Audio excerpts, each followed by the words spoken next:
Mina olen Mattias Luha, Eesti Püsimetsaühistu juhatuse liige. Püsimetsaühistu tegutseb selle nimel, et metsast saaks puidulist tulu, aga ühtlasi oleksid ka loodusväärtused kaitstud ja liigirikkus säiliks. Ja ma tahaks täna seda niimoodi 3 osana oma ettekannet teha. Ma arvan, et ma olen sobiv inimene andma lühikese ülevaate sellest, et mis nende SMI andmetega toimub. Ja siis võiks rääkida, et miks me neid küsisime üldsegi või miks need peaksid olema avalikud. Ja äkki siis ka natuke sellest, et kes vastutab. Eelmise aasta novembris mina, Mattias Luha, küsisin Püsimetsaühistu nimel Keskkonnaagentuurilt SMI alusandmeid. Me saime eitava vastuse. Andmed avalikustati osaliselt. Ja selle peale siis Päästame Eesti metsad abiks soovitusel pöördusime Andmekaitse Inspektsiooni.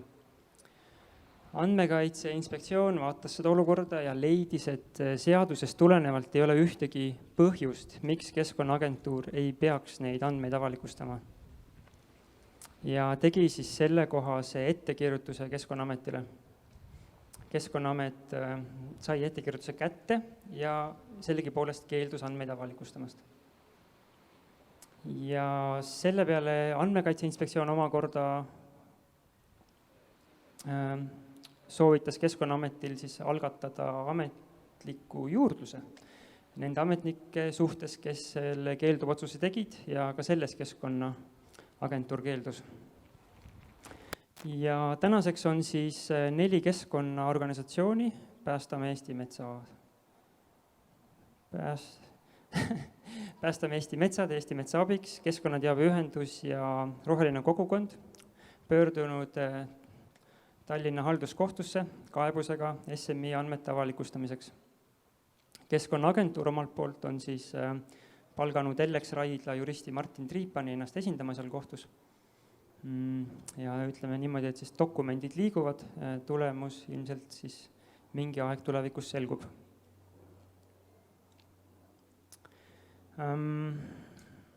Ja miks me neid andmeid siis peaksime nägema või miks neid peaks küsima? Nende osaliselt avalikustatud andmete põhjal on Õhtulehe analüütik Priit Pärnapuu teinud analüüsi, kus ta kõrvutas alaliste ja ajutiste tükkide andmeid ja leidis, et alaliste tükkide põhjal võiks hinnata Eesti küpsete metsade pindala 100 000 hektari võrra suuremaks kui ajutiste. Eelmise aasta juunikuises Eesti looduses on ilmunud Lembit Maametsa artikkel, kus ta kirjutab sellest, kuidas kuusikute hektari tagavara on ülehinnatud ja mõne 10 aasta taguse ajaga on 1A boniteedi kuusikute pindala kasvanud 70%. Kaido Kama on teinud uuringu, kus ta on võrrelnud RMK tegelikke raiemahte ja seda, mida SMI andmete alusel peaks metsas kätte saama, ehk siis küpsete metsade hektari tagavara. Ta leidis, et vahe on umbes 30-35%. Ülle Harju Postimehes umbes nädal aega tagasi langenud on nii raiemaht kui ka metsa tagavara ühe korraga Eesti metsaandmetes. Ja Raul Rosenvald samamoodi Postimehes umbes nädal aega tagasi. Eesti puidu tagavara on langenud 9 miljonit tihumeetrit ja neto juurdekasv on seejuures kasvanud 14 miljonit tihumeetrit, et selline 23 miljoni tihumeetrine auk on meil metsastatistikas.